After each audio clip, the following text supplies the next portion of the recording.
Headlines के बाद देखेंगे खबरें और सबसे पहले खबर प्रशांत किशोर की। तो आपको बता दें कि चुनावी रणनीतिकार प्रशांत किशोर ने आज पटना में प्रेस कॉन्फ्रेंस की। प्रेस कॉन्फ्रेंस के दौरान उन्होंने साफ तौर पर कह दिया कि अभी नई पार्टी बनाने का उनका कोई इरादा नहीं है। इसके साथ ही उन्होंने ये भी कहा कि विकास पर बल देने की बात है। उन्होंने कहा कि बिहार देश का सबसे पिछड़ा राज्य है, विकास के लिए नए रास्तों को चुनना होगा। प्रशांत किशोर ने कहा कि हमने 3 दिनों में करीब 150 लोगों से मुलाकात की है। उन्होंने कहा कि मैं सब लोगों से मिलकर साथ आने की अपील करूंगा। अगर सब लोगों का विचार होगा तो राजनीतिक दल की घोषणा की जाएगी, लेकिन जो दल बनेगा वो हमारा नहीं सबका दल होगा। उन्होंने कहा कि जन स्वराज की सोच को लेकर वो लोगों तक जाएंगे। उन्होंने 2 अक्टूबर को पश्चिमी चंपारण से पदयात्रा निकालने का भी ऐलान किया है। उन्होंने कहा कि वो 3000 किलोमीटर की लंबी यात्रा निकालेंगे। साथ ही ये भी कहा कि बदलाव के लिए बिहार के लोगों को आगे आना होगा।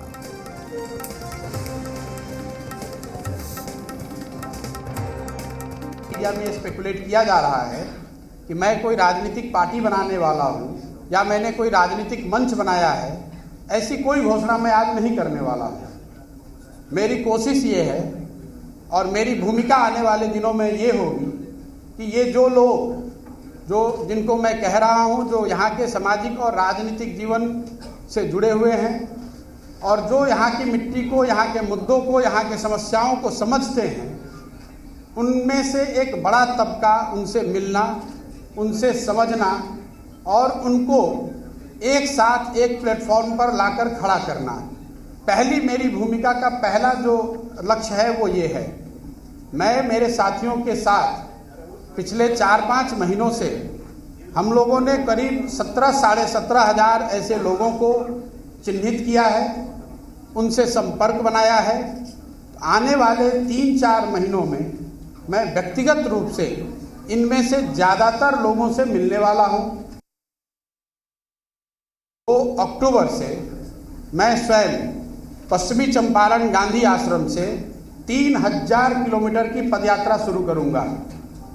जब तक बिहार के सारे गांव, शहर, गली, मोहल्ले, जो जितने लोगों को व्यक्तिगत तौर पे पहुंचा जा सकता है वो पूरा ना कर लिया जाए। हम लोग का अनुमान है कि 3000 किलोमीटर अगर हम जाते हैं तो उसमें ज़्यादातर एरिया हम कवर कर पाएंगे।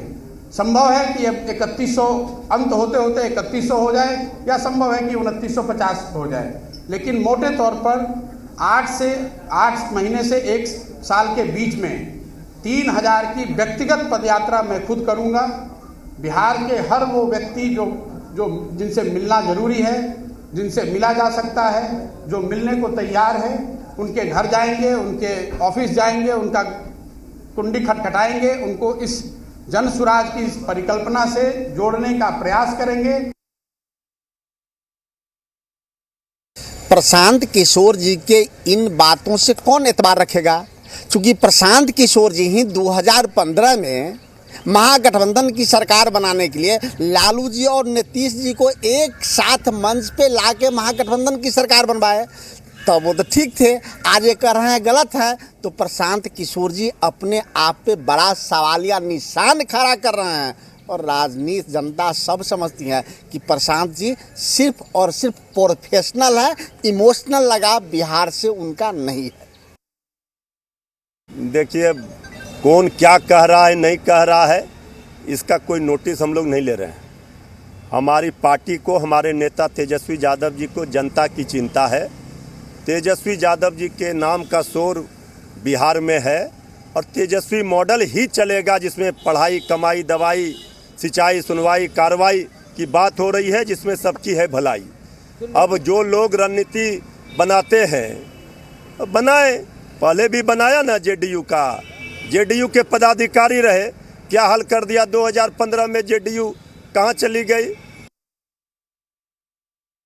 ये तो उनसे पूछना चाहिए कि माननीय मुख्यमंत्री आदरणीय नीतीश कुमार जी के ही सीएम हाउस में श्रीमान प्रशांत किशोर जी का आवासन होता था और वह बिहार सरकार के एक अधिकारी के रूप में भी थे, राज्य मंत्री की दर्जा भी थी, प्राप्त थी। तो उस समय उन्हें समझना चाहिए था और आज फिर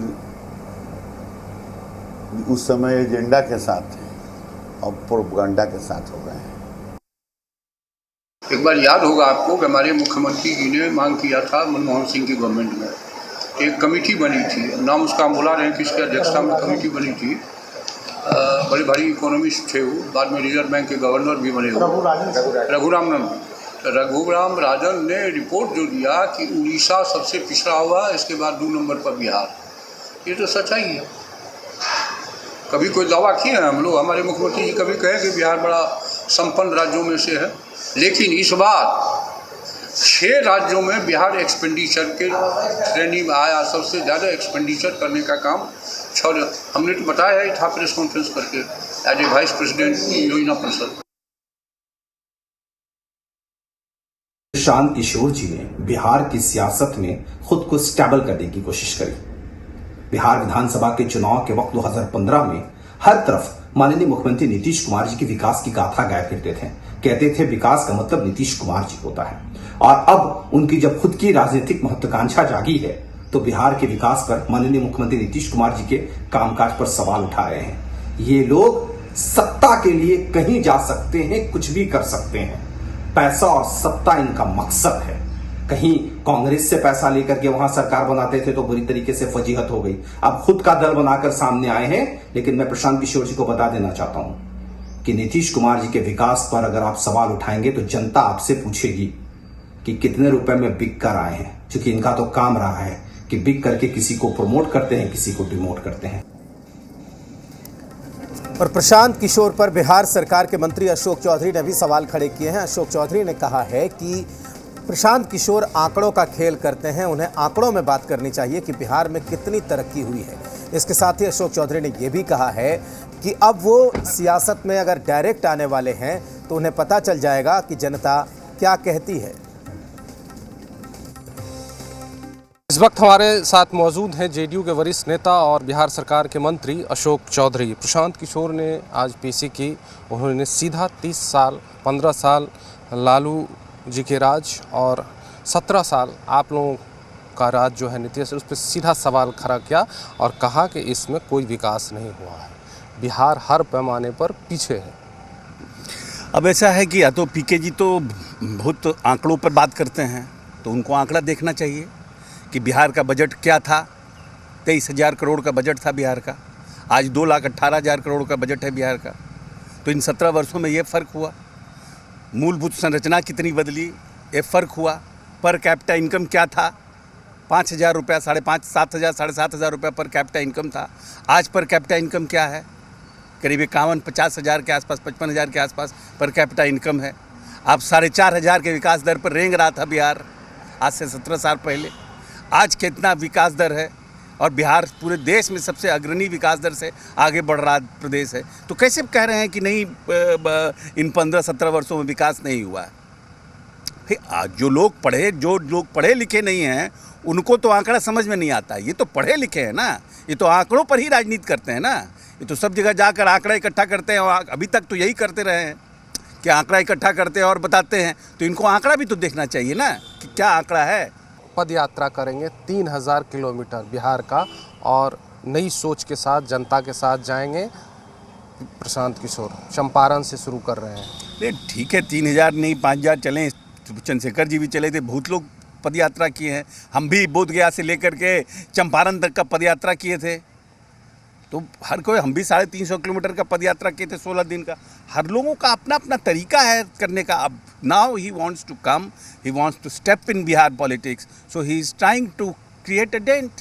तो that is his politics. Cameraman Shahnawaz के साथ धीरज ठाकुर, जी मीडिया, पटना। तो प्रशांत किशोर ने फिलहाल बिहार की सियासत में हलचल मचा दी है और इसी पर बात करने के लिए हमारे साथ जी बिहार झारखंड के डिप्टी रेसिडेंट एडिटर धीरज ठाकुर हमारे साथ जुड़े हुए हैं। धीरज, ये बताइए कि 2 भूमिकाएं होती है, एक तो नेता के लिए काम करना और एक खुद नेता बन जाना। तो पहली भूमिका प्रशांत किशोर बखूबी निभा चुके हैं, दूसरे की पारी है। और इस ऐलान के बाद बिहार की पॉलिटिक्स में क्या हलचल है इस वक्त?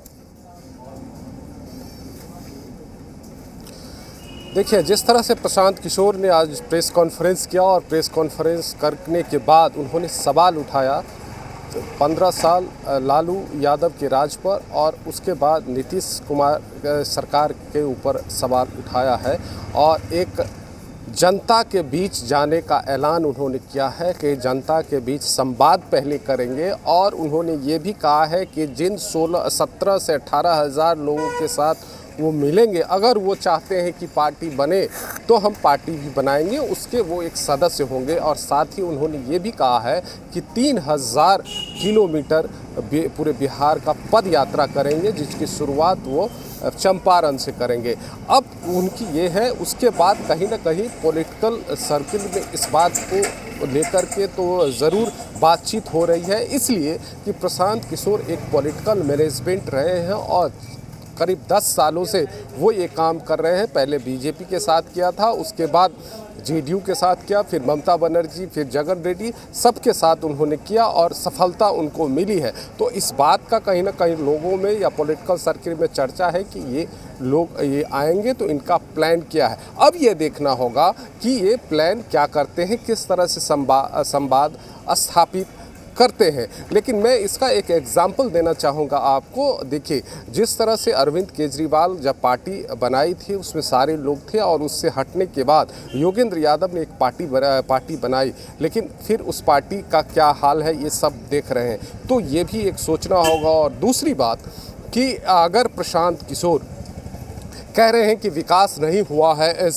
17 सालों में नीतीश कुमार के राज्यों में, तो जब से नीतीश कुमार सरकार चला रहे हैं, तो 2015 में जब महागठबंधन इन्होंने बनवाई थी, कहा जा रहा था कि प्रशांत किशोर की भूमिका बहुत है लालू और नीतीश कुमार के साथ आने के लिए। उस समय प्रशांत किशोर ही ने नारा दिया था कि बिहार में बहार है, नीतीश कुमार है।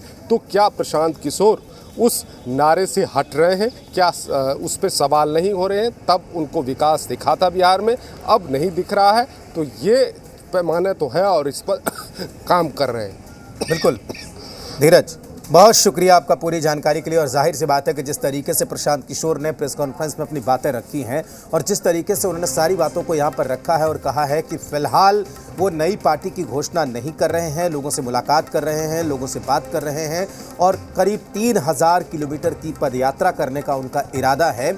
इसके बाद ही तय होगा कि वो अपनी नई पार्टी बना रहे हैं या नहीं बना रहे हैं। लेकिन इस मौके पर उन्होंने जो कुछ भी बयान दिया है उसके बाद सियासत में वार पलटवार शुरू हो गया है। आगे बढ़ेंगे, बात करेंगे दूसरी खबर की। तो रुख करते हैं झारखंड